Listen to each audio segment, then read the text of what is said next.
So, hey, the first song on this record is "This Is How the Story Goes." The song lasts forever, by the way. So, thank you very much for the prog rock. You're welcome.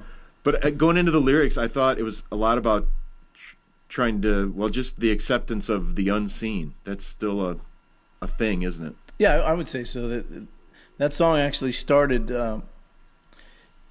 That song actually started from a friend of mine that has cancer, and you hear that word terminal. Yeah. And to me, the word, I don't know if I've ever looked up the word terminal in the dictionary, but I think the worldly definition of terminal is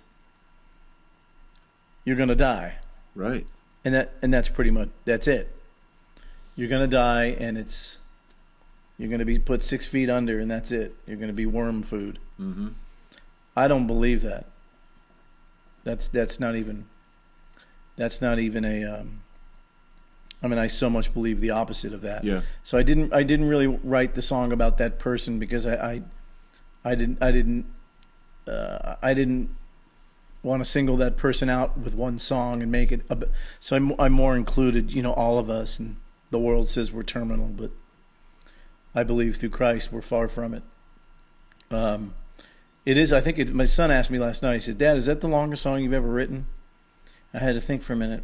I said, "Yeah, I think so." Have you seen that commercial for it's as seen on TV with that hose?